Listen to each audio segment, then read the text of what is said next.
depressing how humiliating response I've ever heard in my life. How are you all doing? There you go. Let's make those concert people hear us, because I'm sure that they want to hear people yelling and screaming on their concert. For those of you guys, just show of hands, who doesn't know who I am? Hey, one. Hey, you're wearing one of my shirts. That doesn't matter that. I know you can't trick me on that one. Well, for the one of you who don't know who I am, my name is Gerard Khalil, and I run a YouTube channel called That One Video Gamer, and my show is The Completionist, and every week it's man versus game. I've completed over 200 games. I haven't slept since 2011, so that's been interesting. Yeah, this is supposed to be a Q&A panel. I know that that seems a little boring and mundane, but I think one of the things that I don't really get to do is talk to you guys, the fans, and interact with you in a personal way. And usually I'll have at really big conventions, I'll play these massive game shows and there's thousands of people there, and it's so hard to make everyone happy and talk to them, because they just kind of see me as a performer on stage. And so in these smaller settings, I like to try and slow it down and talk to you guys and answer questions about YouTube, or questions about me. I don't know why you want to know stuff about me. My favorite color is red. I'm a Capricorn. There you go. What was that? I love long walks on the beach. I wish I could just do that for a living. If I could play video games for a living, I'm sure there's someone out there who is walking on the beach for a living. So yeah, if you have questions, if you have comments, if you just want to say hello, things like that, just feel free to throw your hand up and I'll answer any questions that you've got. There you go.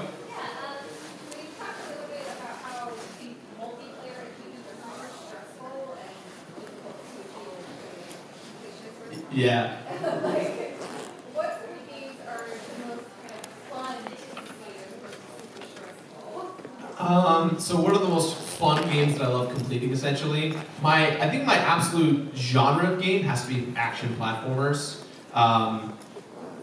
Things like Mario, Sonic. I love Banjo-Kazooie. I'm super excited for Yooka-Laylee. I think I spent $350 on the Kickstarter, and they just emailed me yesterday saying I'm getting a free code before, so I'm I can't wait. I'm so excited to play it. I even really like the third-person, action games like Uncharted. I just Uncharted 3 yesterday, and but there is that elephant in the room, right? That multiplayer achievements. As a completionist, for those of you who are completionists, multiplayer achievements don't do anything. They just are I did it. There's my accolades on the digital trophy. You don't really get anything. And the games that do give you something, those are the ones that I'm all right, you make sense. You give an incentive for the player to keep playing long after the game is done. But with games that are just get 300 kills, it's oh, great. You win 10 matches in a row without jumping. That sounds horrible. That's not even a practical thing gamers do. You don't sit down with your friend and go, I bet you I can win 10 times in a row without jumping. It's that's weird. That's a weird thing to make gamers strive to complete sometimes. Which makes me believe that online achievements aren't meant for completionists. But I feel if I don't do them, then I'm not the completionist because I didn't complete it. So I have to live up to that moniker. Alex Faciani every day comes in the office and begs me to he wants me to have one video where I'm having a Darth Vader funeral for multiplayer achievements, and he's just do it and then never worry about it ever again, because then we don't have to worry about completing games in that perspective. But I disagree. I think if that's my name, then I have to do the job. So thank you for your question. I know it was a long-winded answer. You'll get used to that. I'll just keep talking and someone will have to be okay, it's time for you to stop. You. Okay, I have two questions. Sure. How bad was that dirt soda you had on GT Live? Oh, okay. So I went on MatPat's show, Game Theory Live, and we were playing Mario Maker levels, and I had to drink something called dirt soda. And if you can imagine dirt that's carbonated, that's dirt soda to the T. It tastes just like dirt soda. I can't even. It's okay. Take mineral water, make it a little more fizzy, and add dirt, and that's what it tasted like. It was not great. It was not great. Oh yeah, no, I don't mess around. If I go on someone's turf, I have to show up. The second question I had is, I noticed in your finance and crisis relocation, you mentioned a lot how really stress-inducing the game is, and like All the FNAF games are really stress inducing. I was wondering. I'm pretty sure I went gray because of them. Well, I was wondering why, like other than the fact that it's popular on YouTube to like do FNAF videos or something like that, why would you put yourself on there, go for and up to like games you know that are bad and or games like FNAF where it's like the gimmick is your stress. Sure. So why do I put myself through games that stress me out or essentially are there's no joy to completing it, right? I think this is gonna sound so dumb, and I always feel so stupid for saying this analogy, but it's perfect for what I get to do and love. Who here watches wrestling? All right, so we've got a couple of wrestling fans in here. But you guys know the general concept of wrestling, right? You know, there's like the WWE champion, John Cena, or whoever, The Rock, and they're like, yeah, I'm the champ, and they're the champion for like 9 to 10 months at a time, and then like they get lost, they lose, and then they're like out for a little while. That's kind of like how I view the Completionist. It's the title that I've kind of created and claimed, and so every episode literally is, I'm not going to lose this title, and that's my motivation to get through all the games, whether they're good or bad, is I'm going to finish it, I'm not going to go up till I'm done, and I don't want to sacrifice my title, if you will, because I really believe that, you know, when people come to the show, they expect a certain amount of quality, and they expect what is the end goal? What is the purpose of why this man would do these horrible things to himself? And that's actually why I play mostly good games. Not because they're easy, but because I love games. I just love games across the board. I even love bad games. I have an appreciation for games that are bad because at the time you can only imagine what was going on through their minds when they made a game like Sneak King, right? Like, who thought it was a good idea to make it so that the king just gave food to everyone? Like, that's not a good mechanic or a good way to do it, but someone thought of it, and because someone thought of it, I get to talk about it. Specifically for Five Nights at Freddy's, those games are stressful because of the difficult completionist stuff. Mechanically, for what they are, you get to the end of the game, they're great fun games. You get there, cool, easy peasy, you know, call up Matt for his game theory stuff and you're fine. But it is the essence of like 2020 mode and, you know, main goal and all the crazy hard mode stuff that's like, I have to do it. I have to do it. And the numbers at the end of the new format now, those are actually true numbers. I don't just make that up. For instance, I'm right now doing Breath of the Wild for the Nintendo Switch. I've been working for a while. And I've already put well over 100 hours and I haven't even touched the story. So it's one of those things where that has been my life and will be my life for probably the next 2 months. But I have to do it because I'm the completionist and I don't back down from a challenge. So there's your answer. Long-winded again. You right here. Mine's a bit of a complex question. That Sure. As somebody who tends to purchase cards to me games to complete them all in time for new releases, how do you decide what games to play amidst a horde of interesting new releases and to maintain the motivation to stick with older games while things you want to play are coming out? That is the smartest question that anyone's ever asked me in my entire life about the Completionist, because that isn't an accident of how I plan my stuff. So, as you guys have known, the show's changed a lot over the past 2 years just because of YouTube algorithm changing. There's a new feature that I have to abide to, or there's an algorithm change that now makes my channel worthless and dumb. And so I've been very resistant on making those changes because I believe in like making something you love and creating a craft where people enjoy it. And people don't like change. And if they like change, it's got to be careful. It can't be problematic. And when it comes to the lineup of the show, I try and release videos that match what's happening in current gaming atmospheres. So for instance, or just really pop culture. So for instance, I got yelled at a lot on social media on March 3rd for not having a video for Breath of the Wild done.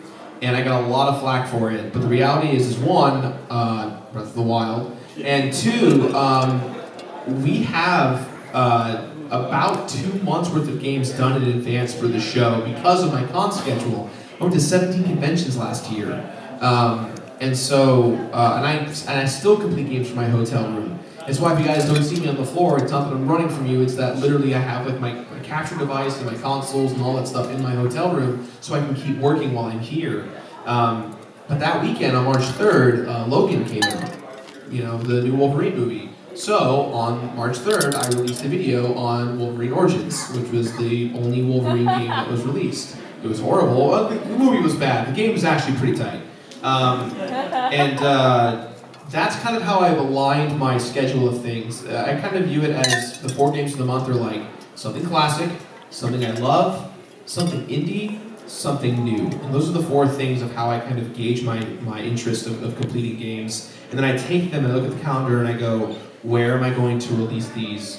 For instance, what is next week's video? Next week's video is Mass Effect 1. Mass Effect Andromeda comes out next week, so it's not a coincidence that I planned that. Although Mass Effect is a lot bigger than I thought. Of course it is. That's always the case. I made a mistake with this game.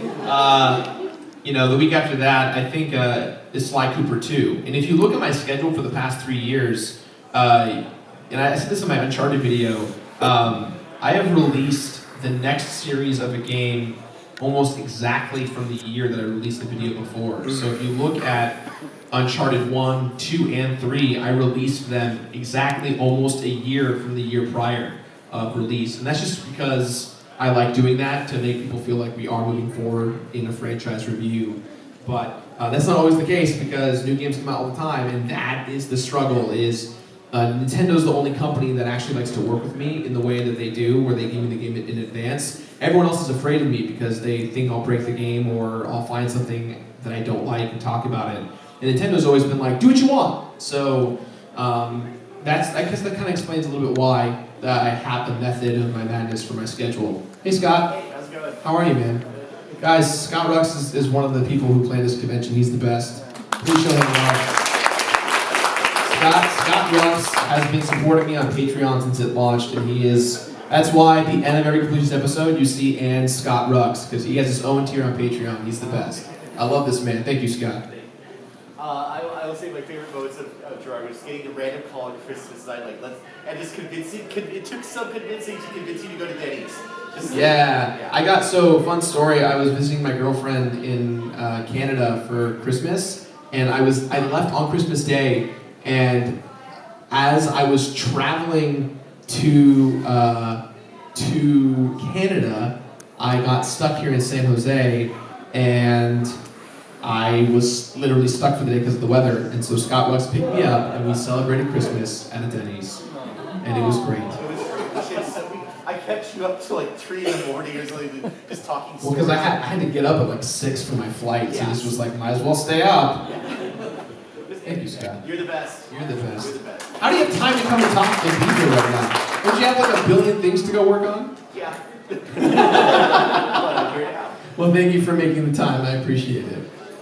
So more questions. You, sir, in the back.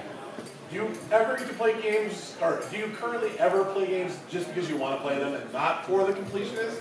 I mean, it kind of doesn't sound like you ever have time to do it. Well, I'm making an effort, actually. I don't spend enough time with my girlfriend, and so one thing I try and do is when I come home, I bought a PS4 for myself and her. So she has the PS4 in her living room, and I get the PS4 in her bedroom, and we'll play Overwatch together because that's her favorite game. That and I got Diablo 3 recently for the consoles, and she kind of just likes that, we're doing these together kind of games, and I love that too. So those are my free moments of enjoyment. Final Fantasy Online was a game that I was playing religiously for a long time, just as my fun game. And then Overwatch came out, and that was it for a long time. But yeah, I haven't really played any games for fun recently. I think the thing, luckily, has been Breath of the Wild. I've been having a blast with it, so it doesn't feel like I'm working. Which that's how you know a game is good, where it's like, I'm not stressed out about this. There's a billion things in this game that I have to find, but I don't care because I'm having so much fun. Yeah, but generally, no, I'm in a miserable state all the time. So thank you for your concern. I appreciate it. You, sir, in the tiger mask. Never thought I'd say that. Yeah. Still, with how big the game is, I just feel I haven't done anything in the game. Is there ever a moment where when you play a game where you have to decide whether to do all the side stuff or continue with the game just to prevent burnout from it? Oh, jeez. I think with games in general, there's something weird about the gaming scene nowadays is that game companies they have this mindset of, we need to make everything large and big, and so the game is long. And I think that's such a bad way of making a game. I think that a game that's only an hour to 3 hours is totally acceptable. A game that's 9 hours is totally acceptable.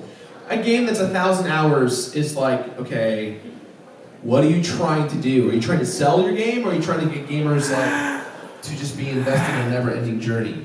MMORPGs make sense because the journey is friendship through friends you're playing online, and there's new patches and new things, and that makes sense to me.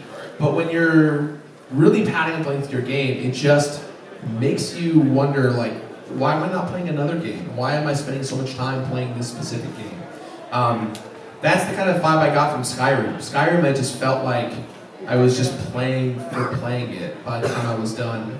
And that might be because in Zelda, you're a recognizable character, and that's someone you care about. In Final Fantasy 15, you're a group of 4 dudes who are like broing out, having a good time, learning about life and how to be a king. And Skyrim is like, pick your character, Dovahkiin. Cool. Now go do whatever you want. There's a dragon. You want to fight him? You don't have to. Oh, look, some spiders in the cavern. Go there. Like I think like there's not as much focus. I think, and I think that's kind of where you need to decide. Like, if it gets stale, is the story worth exploring, or should I just do whatever I want? Fallout does it way better than Skyrim, I think, because you care about the character. You have to find your son or your father or whoever, depending on the game. But yeah, I think it just kind of depends on what's more your style, if that makes sense. Yeah. Any questions? Any more? You, sir. I have a really, really big confession to make. I don't really watch TV like I used to. I haven't watched a new television show in probably 2.5, 3 years. I think I actually really got into podcasts. I've been really into podcasts lately because I drive a lot, so that's what's been on my consumption plate, if you will. Does anyone here like podcasts, or am I just the only one? Okay, so there's a lot of. Have you guys heard of this podcast called Missing Richard Simmons? Oh my goodness. So, sorry, side tangent. I have to because it's like on my mind. I've been thinking about it. So you all know who Richard Simmons is, right? So Richard Simmons in 2014 disappeared from the face of the earth. He just was like, I'm out in society, and just gone. And so he has his own gym and his own membership where people go and he teaches classes, and he just like shut up this entire community of his life. And this podcast is about one of his students who's like, I'm gonna find out what happened to Richard Simmons. And so every episode is him like going to Richard's house, trying to talk to him, being shunned away. It's very fascinating stuff because Richard Simmons is a very bubbly character that everyone's loved for years. He's changed so many lives and he's just gone missing. And it's just this cool little serial-esque kind of thing. I'm weird, I'm sorry. Anyways, yes, I have not seen Samurai Jack. I don't really watch animations like I want to. I really wish I had time, but I don't. Sorry, what do you think of it? Is it good? It's pretty sick. Oh man, that's the way how you do it. I think that's like what people want from. That's what I want from the Turtles. The Turtle stuff is like so up and down for me. I can't keep up, but especially the movies. Woo. Good grief. You, sir.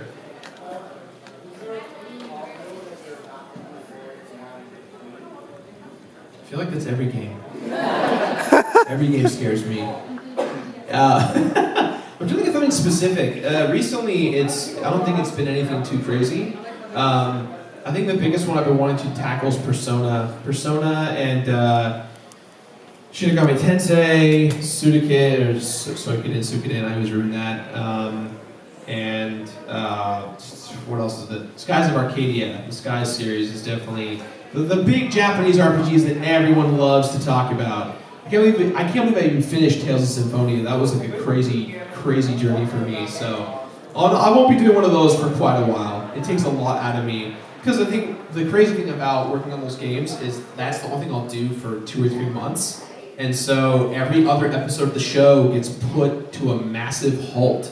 And so I work on one video for 3 to 4 months, and it's like, man, I could have been working on so many other things than this one video game that took me a quarter of the year to play. So, yeah, nothing right now that's scaring me. You, sir.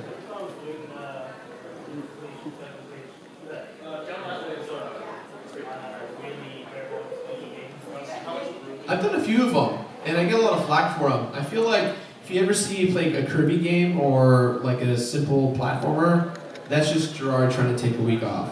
Because I can beat those games in like 15 minutes. So,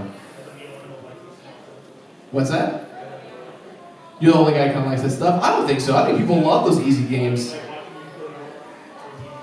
I love those easy games. I don't know why everyone, it's because everyone's just like, oh, look at this guy, completionist. Play something real like Dark Souls. I already did. Play it again. You, sir. Yeah. Mega Man X is like the best. You haven't planned on finishing the series? I know those older games can be a real stinker, but... Sorry, thank you, AJ, for bringing me an NES classic for my panel tomorrow. Thank you. Oh my goodness. Thank you. AJ, everyone. Yeah. I don't know what was better, the fact you did it during my panel or the fact you did it wearing that outfit. Have a good one, man. Thank you. Do I plan on doing more Mega Man X games? I want to. I feel like X5 and X6 are like the same game, kind of. And then X7 and X8, it's like I don't know what was happening at Capcom at the time to make those games. I'd love to revisit them. I feel like Mega Man X is the strongest out of the Mega Man series, but it definitely was the one that like stopped really quickly. Whereas like at least Mega Man, they did like Mega Man 9, Mega Man 8, Mega Man 10. Oh Did they dear. do 11? No, just 9 and 10. And the Wily Wars, and there's the other iterations of Mega Man over the years. It's like, oh, cool. But X, they just like kind of messed it up, and that was it. Eventually, I will. I have to find a reason to, because I have to be inspired by games. Isn't that so weird to say? I have to be inspired by a game to make a video. The game's like, ha! It's not good enough for me. It's like I don't make a video on it. It sounds really egotistical, I know.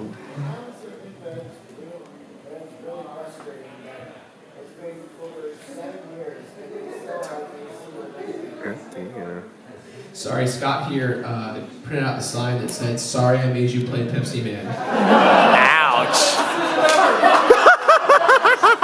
It's true, Scott here, he gifted me a Japanese PS1 with Pepsi Man, and it was a great game. I loved it. It was so bad I loved it. That video is one of my favorite videos ever made. It just doesn't get any funnier than that. That it feels like torture. Pepsi Man! So good.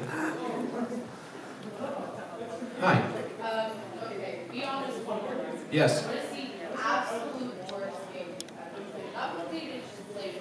Worst game I've ever played. E.T. for the Atari. I know that's like, that's what everyone says, you're not a real gamer. But like, no, that game is not a game. That's like Nightmares. I can't even, I don't think it was meant for anyone to play. I think it was just meant to show off the capabilities of the Atari, and that was it.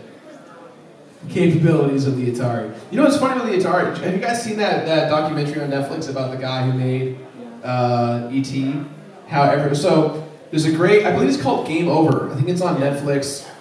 It's one of the best documentaries I've seen in years. It's about a man who made E.T. and is blamed as like the sole reason as to why the video game crash happened. But when you look at his life, E.T. was like the best-selling game on the Atari. And so this man's like, entire career was ruined because the video game industry was like, yeah, that was a bad game, because of you it sucks, bye. Video games Ouch. down the hill. It's a great documentary, and it's also about the rumor that like Atari buried a bunch of their games in the Nevada desert, and so like at the end they like go and try and find them. It's really good. I recommend it. It's on Netflix. I won't spoil anything else. You sir with the camera who's been patiently waving at me. So you've been. It seems that you've been having a blast with Donkey Kong Country 2 with what was that? The Super Brother. Super Bros. Yeah. Yeah, with Norm, the game historian. How was it though? How was Norm on the show, or just the playing the game again? Both. I love Donkey Kong Country 2 is my favorite game of all time. I consider speedrunning it for a while. It's a lot of fun. I know a lot of dumb things about it. I can beat it really quickly just for fun. I can complete it really quickly just for fun. Working with Norm is always a good time. I wish I get to see him more often, but he lives in Missouri, so like he was visiting for a convention, and I told him to stay for a few days. And what you see is what you get. He went to Disneyland with me for the first time. That was a lot of fun. It's always fun taking someone to Disneyland who's never been before. You're just like, isn't it great? Mickey Mouse is the best. I know I'm weird. You sir, is it a beanie? A green hat? Beanie? Zelda hat. Zelda hat. What's up, man? So actually, for one, good luck on getting to Persona 4, the fishing event. Yeah, I've heard all about Persona 4. I'm scared. We're scared of Persona 2. Do you think RPGs are like generally the hardest of all of us to complete? Sorry, I can't hear you because of the hallway. Are RPGs like the hardest to complete? Like, are they like really long, or are they just like really difficult? I think it depends. I think it depends on the RPG and the genre. American RPGs are watered down and they're very easy. I feel I feel like American RPGs are trying to replicate Japanese RPGs, and the JRPGs are the ones that like set the standard. And I think that the amount of content you get for the dollar is incredible. The amount of hours you spend in those games is awesome. When you are doing a show where you have less than a week to beat a game, yeah, that's not going to happen just because the wall is so much higher than you want it to be in terms of climbing. But there is this essence that I actually, because I love JRPGs, so I don't mind the grudge of playing those games. I actually really enjoy them because while they are long and hard, I'm 12. Sorry. While they are difficult and very long, there's gratification to it, right? Every time you level up, you find new armor, you get a new character in your party. I can play Chrono Trigger for the rest of my life and be content. Just because there's so many new things in there and so many nuances that are just incredible. And they are a nightmare to complete, yes, but they're a kind of thing that I secretly like. It's a pain that I'm okay with, if you will. Would you ever try Etrian Odyssey? Sorry? Would you ever try Etrian Odyssey? I've never heard of it. Never heard of it? I've never heard of it. Game. OCD game? No, it's a really good RPG game. Oh, okay. I'll take a look. Particular type of gaming YouTuber that you are, how awful are your taxes? What a fascinating question. Honestly, not that bad. Because I'm not as successful financially as I should be as a YouTuber. Not because I'm like horribly spending my money, but because I have a business and no one really knows this stuff, but I have 14 employees that work for me worldwide, 9 in my office, 5 remotely from their homes and stuff. And about 80% of them work just on the Completionist, whether that's helping with the writing or After Effects or editing or making sure I don't die, things like that. But our payroll is through the roof. We have high expenses, and so we report a lot of losses. We're a company that's always in the red, but it's worth it. It's worth the journey, and it's. My brother is really protective. He's my business manager, so he runs all my taxes and stuff for me, and he makes sure that at the very least everyone on my team is well paid, well fed, well kept, and I don't worry about me because I get to go meet Miyamoto. I get to fly over the world. I get to meet people everywhere. I get the luxury life of like living a rock star kind of, and so I don't mind not making as much if it means that the team lets me live this life as well taken care of. So financially, we're not doing great. Taxes, are okay because we're not doing great. So, yeah, thank you. Well, because like I have some musician friends who say like their taxes are like, that big pile. Yeah, mine aren't. Mine like maybe like a manila envelope full. Not too bad. You had a question? Yes. How does one work for you? How does one work for me? You don't want to work for me. It sucks. You come in at 8 a.m. and you leave at 3 in the morning. It's not fun. And that's just me. It's not a good time. I don't know. I think the biggest thing is the requirement I always say is you can't want to be a YouTuber if you work for me. I know that sounds really horrible, but it's because there's just so much to do that doing your own stuff on the side is impossible. We have internships every 6 months. You have to live in Los Angeles. You have to be able to come in the office all the time. You have to be dedicated, and you have to be okay with not making any money for the first 6 months. The more you put in, the more likely you are to get hired. And when you get hired, it's not going to be great pay because none of us are making great money. But I think the biggest thing is just you have to have commitment. You have to really say, yes, I'm willing to come in Monday through Friday for stupid hours and work hard. But it's cool just because we get so many cool things. Like Nintendo sent me a Nintendo Wii U kiosk. So we just have like a kiosk from Best Buy in my office. And it's just our Smash Brothers machine. So like you walk in and everyone's playing Smash in the morning, and then by the evening everyone's playing Bomberman or whatever we're playing for the week in that area. I also have 12 arcade cabinets in that same place, so like we have a lot of cool things to do when you're not working. It's just we're always working, so you don't really get to enjoy them. So yeah, if you want to apply, you're more than welcome to. Just be prepared to work a lot. Yeah.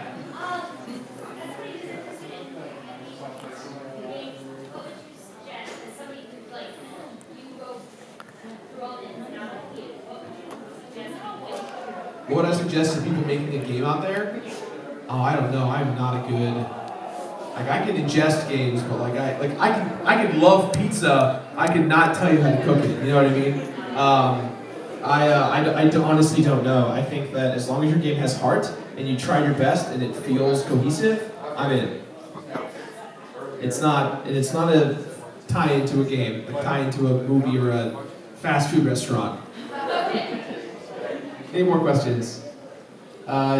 You, sir, the Team Rocket shirt. So this is more of a YouTube related question. Sure. For anybody who's a YouTuber who isn't familiar with the platform, what advice would you give to them when it comes to how to make differentiated content, or just really how to make your channel stand out among the crowd? So your question is how do you make a YouTube channel unique and different so that you stand out versus everyone else? Content. The content is the biggest thing. You need to try and make a channel that hasn't been done before. And that sounds so crazy, like that sounds so insane of how to do, because there's so many people out there who do Let's Plays, who do reviews, who do cooking shows, who do how-to videos, things like that, right? And so it puts you in a weird zone of how do I become different? And the biggest thing is you have to, one, be yourself. Like I said earlier, we have the How to Do YouTube panel. And two, you have to do something that hasn't been done before. And that's so hard because you think about it and it's like, how do I create that? How do I do that? That's not a thing that's actually feasible. Everyone's already done everything. The reality is that before I came along as the Completionist, there was someone else called the Completionist on YouTube. And it's youtube.com/thecompletionist. And it's a 55-year-old man from Alaska who is a mechanical engineer. And all he does is play like games into CRT TV. And his whole thing is complete games. That's what he does. But my show isn't that. My show isn't a Let's Play. It's like a review/experiment kind of show.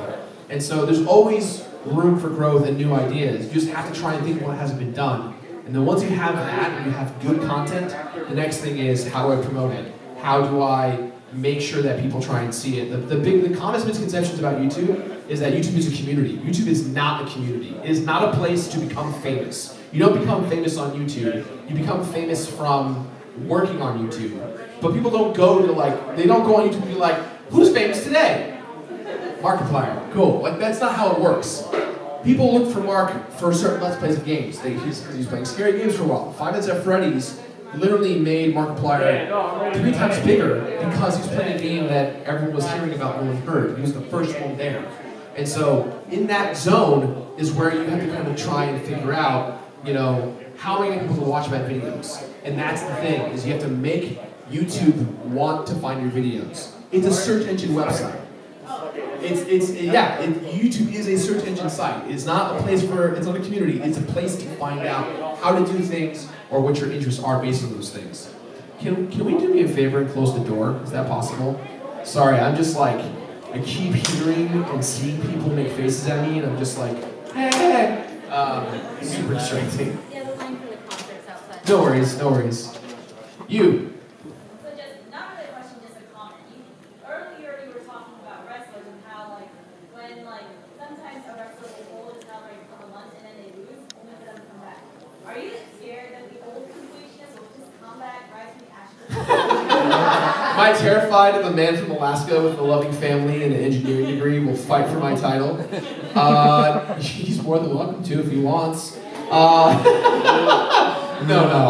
That's the thing is that I actually spoke to him a lot before I started my show, and I just was like, hey, I don't know if I'm going to do this professionally. I don't know anything. I'm just making this. Are you okay if I do it? And his response was, well, anyone can be a completionist. And so that was like, yeah, you're right. And so that's kind of the mantra I've approached it. I'm not too worried. Although I'll fight if he comes. That's what he wants. You, sir. Just a double-edged question. Yeah. All the video game composers out there, which one do you like the most? And have you ever checked out Runaway Guys? The Runaway Guys, I know them very well. I was actually at PAX East last week at their panel. I was a contestant on their panel, actually. Proton John's one of my really good friends. Him and Nintendo Capri Sun, they're both big completionist supporters. Chicken Conroy's a bit too busy working on his own stuff, but yeah, I know those guys very, very well. They're really good dudes. Your first question was what, I'm sorry? Video game composer. Video game composer, my favorite one? There's two, and I've worked with both of them. Jake Kaufman, who did the music on Shovel Knight. He's doing the music on OKKO, the new Cartoon Network show that's coming out. And he did the music for my album, Big Bad Bosses. And he's incredibly talented. That man is a genius. I wish I could, if there's one musician in the world that I can make sure gets all the money they deserve it's Jake Kaufman, because he's literally, to me, like Beethoven alive. Like, he's that good. Follow him on Twitch, Mid-Potion TV, he's great. The other person's Grant Kirkhope. I love Banjo-Kazooie. I love what he's done with the other games as well. I think that Ukulele is going to be great. And he's become a good friend of mine, which is super creepy and cool. His son watches my show, and so every time I get dinner with him, he's like, can you sign this for my son? And I'm like, sure, no problem. Are you sure that's what you want from me? Like, you're Grant Kirkhope. I feel like I should, like, roll out a red carpet or something. You, like, made my childhood. But yeah, those are my two favorite video game composers. You, sir.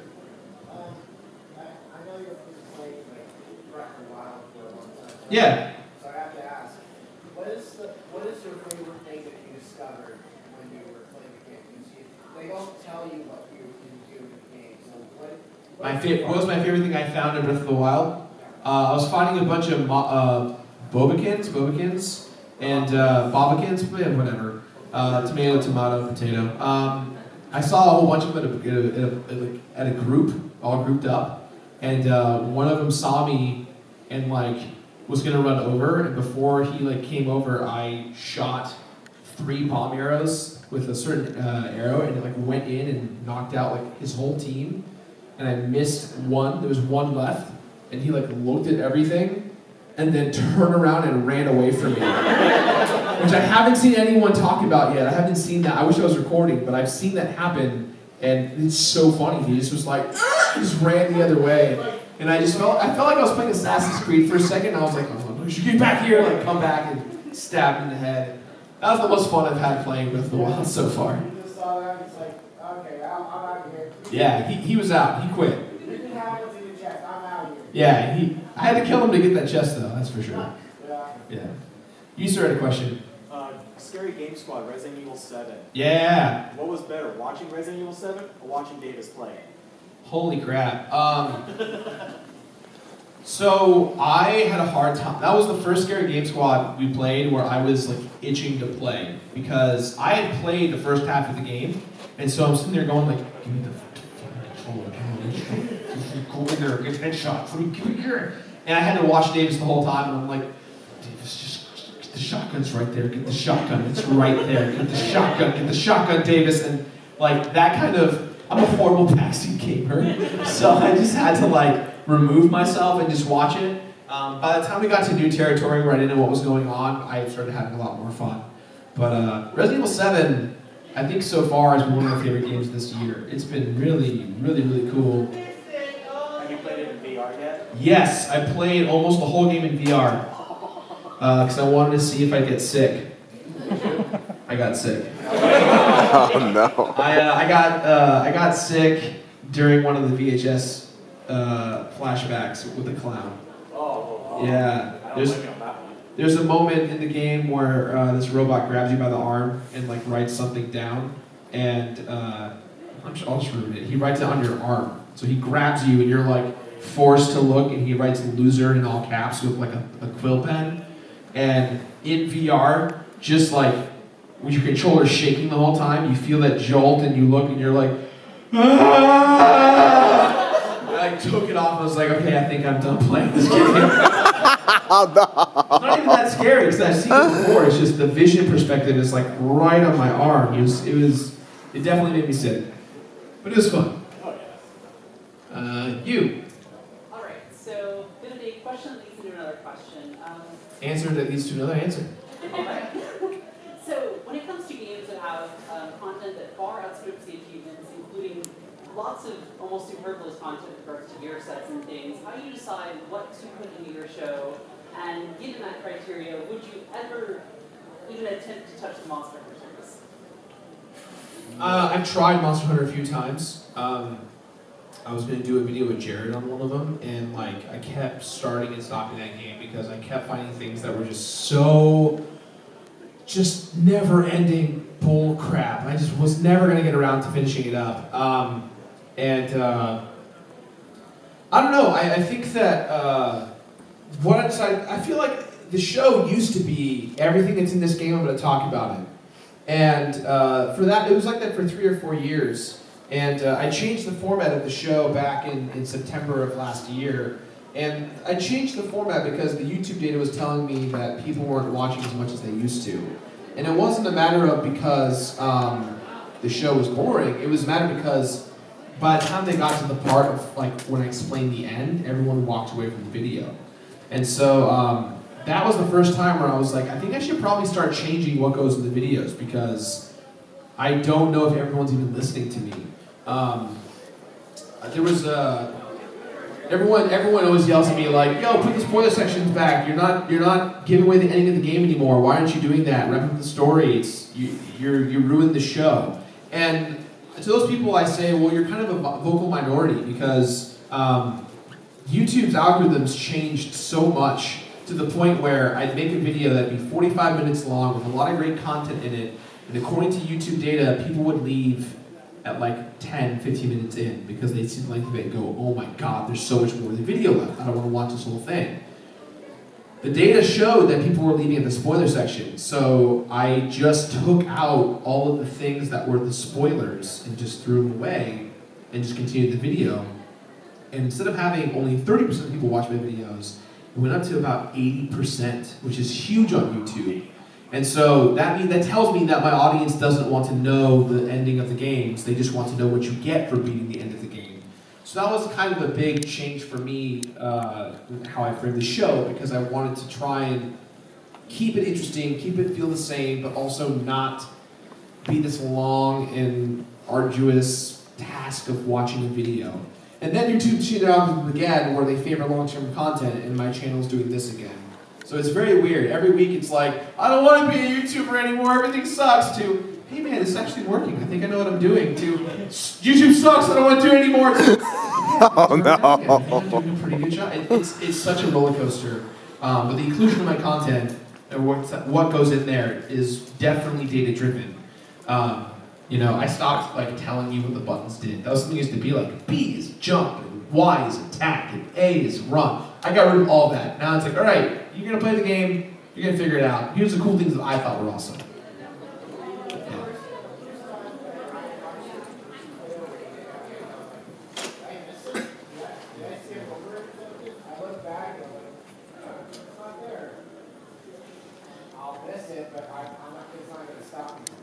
Yeah, and that's the thing is that I give people options to keep watching or to look away, and almost everyone was like, okay, I'm just not gonna look.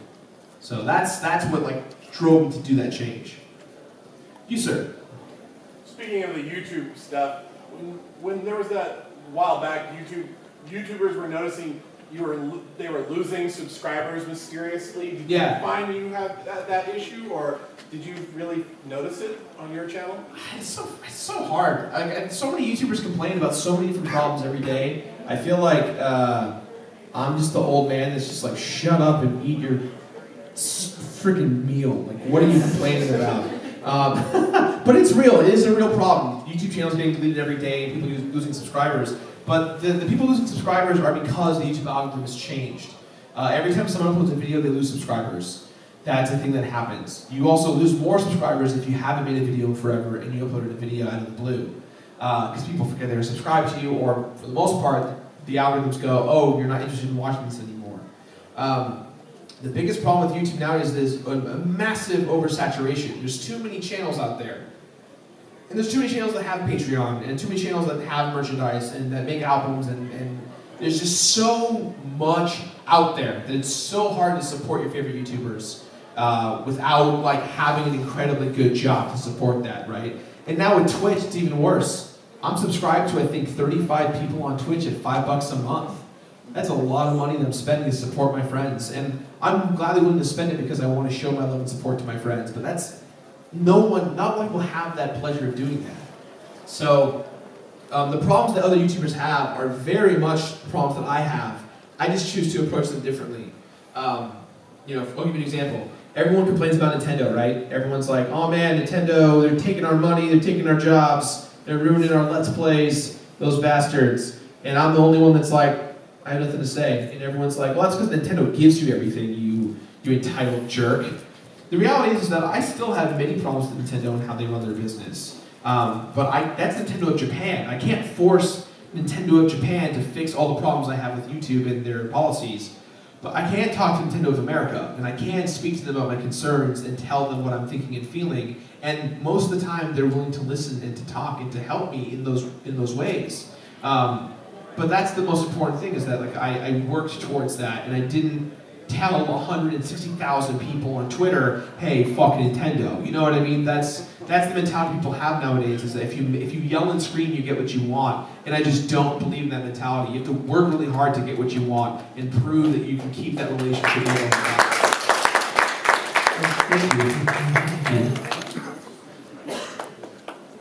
Is that my 10-minute warning? Oh, I thought you were like, I have 10 questions. Oh no.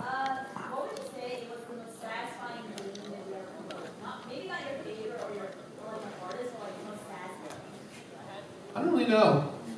It's like saying, how good is pizza? I love pizza, it's great. I love pizza. Pizza, I don't know, pizza. That's a hard question. I'm sorry, I don't have an answer for you. You again. I don't know if there are sales, but is there any chance that you guys will be listening to another album with Big Bad Bosses? Yes. Or will be? I would love to. I would honestly love to. If we do another album, Big Bad Bosses, it won't come out this year. It'll come out in 2018 if we do. We probably won't have Nate Wants to Battle again. Not because we don't love Nate. We love Nate. He's such a good dude. He produces an album a month. That dude makes 12 albums a year. He's doing a tour right now, and he's doing voice acting for several anime stuff that's coming out. That dude is so busy, and I'm even busier than him. That's how crazy his schedule is. So if we do it, it will take place in 2018, and the person who takes his spot will be another YouTuber, obviously. But it's either that, or we're going to do basically the female equivalent of Big Bad Bosses and change it up with female villains. And it'd be more like a Spice Girls tribute kind of thing. So, you know, Spice Girls, Britney Spears, that kind of stuff. The thing about Big Bad Bosses that makes it so great is that the music is really good, so it's like a serious attempt at real music, and it's actually incredible because of Jake Kaufman. So the joke isn't like dicks and butts and boobs and shit. It's actual lyrics that have a lot of cool things. Fun fact, Capture You, which is Ganondorf's song in which he's singing about Zelda, and this woman is actually singing about Link. The chorus is Zelda's Lullaby. There are so many cool little, video game homages throughout the album musically that you're like, oh man, I didn't even know that. Yeah, so hopefully next year. You, sir. Tekken review? I was going to do Tekken 3 this year, but I think instead I'm going to do Ultimate Marvel vs. Capcom 3 because I'm super excited for EVO. Infinite or?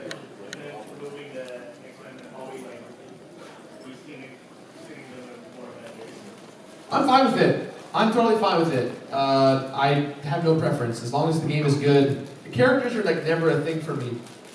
Everyone's like, PlayStation All-Stars is dumb, and I'm like, that's great, but I think it's a fun game. It doesn't have any characters, well, just characters that you like, but I really like Kratos and Drake and stuff, so but that's a whole other conversation.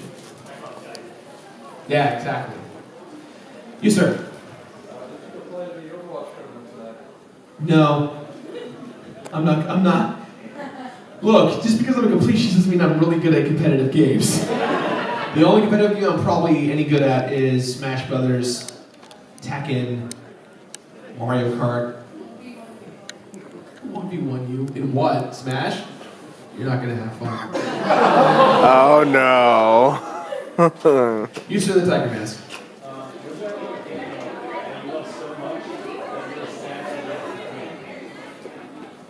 Chrono Trigger.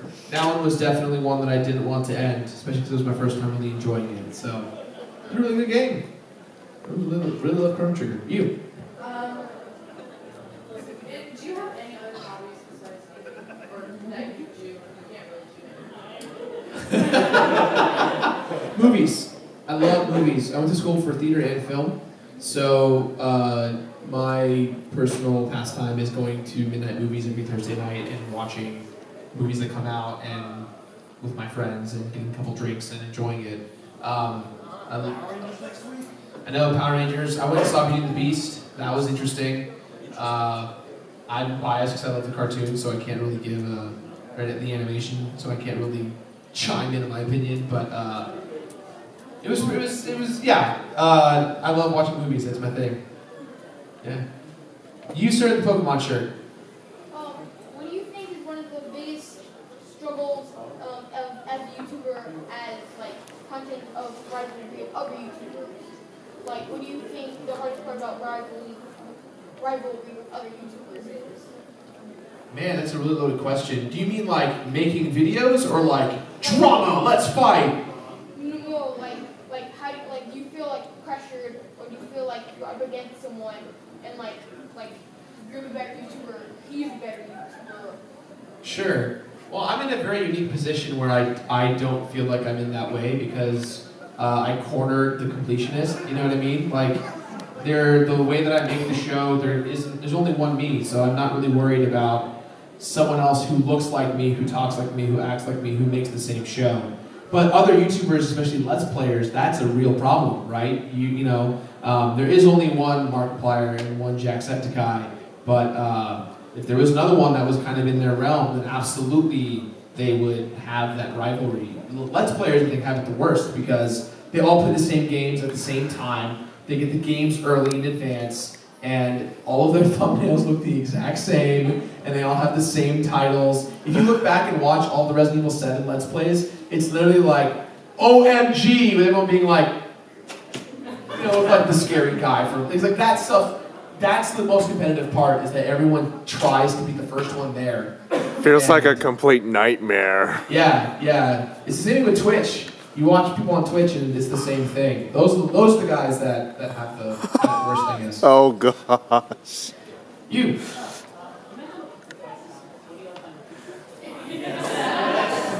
Pepperoni and sausage. And if I'm feeling a little ambitious, I'll do jalapeno as well. What's that? Whatever you want belongs on pizza. Don't listen to anyone. You can have whatever you want on your pizza. Oh, Yay. Screw it. Do what you want. All right, we got.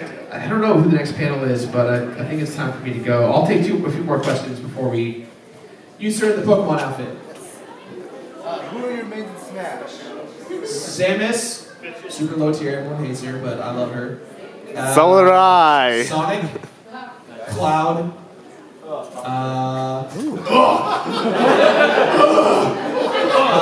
no! Oh no!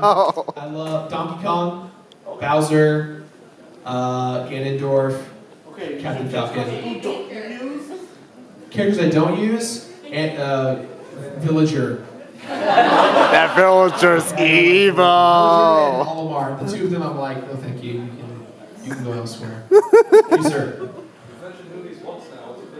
Back to the Future. Part 1 and Part 2. I've never seen Part 3 because I'm too scared. Because I've heard so many bad. That's true. As a film student, I've never seen Part 3 because I've heard it's like not as good as the first two. So I like to imagine my own fantasy universe that Marty's just stuck in 1955. He doesn't know what to do. You, sir. What's your favorite bad video game? Why is it considered bad, and why do you like it? This is controversial because I don't think it's a bad video game, but every one of my peers does. Sonic Adventure and Sonic Adventure 2. Everyone can just calm down about those games. Every Let's Player is like, look at the box! Oh, I'm through the wall! It's like, okay, take a step back 1 second, and let's look at the game. The game is not designed that way, and you knew that was there, or you did something to make that happen. Sonic Adventure, yeah, there are some things there that I can do without Big the Cat. And everybody thought Sonic. I can do without the Chow system, even though I really like it. Sonic Adventure 2 is awesome. I don't know why everyone hates it, and everyone complains. You start the game on a friggin' piece of a wing, like going down the streets of San Francisco with like awesome rock music. That's tight. I don't know why everyone hates it. It's a good time. Shadow the Hedgehog is a different story. All right. I think I'm technically done. Guys, thanks for coming to the panel. I hope you learned something. I'm sorry for those of you who fell asleep in the back. I try to keep it interesting. I'm here tomorrow. I'm here tomorrow. I have a panel tomorrow at 4 p.m. It's a Super Beer Bros panel. We're going to be playing some games. You're going to hear Alex rage because he's bad at video games, so that's going to be fun. Prepare to rage! This room as well. So if you guys are around, I'll see you tomorrow for that. And then the Dex is having their panel, I think, at 6 p.m. 6 p.m. Not in here, though. Different room, I think. Room 2 or room 3, I forget. 3, in room 3. Yeah, guys, enjoy your AOD. Show some love to the people.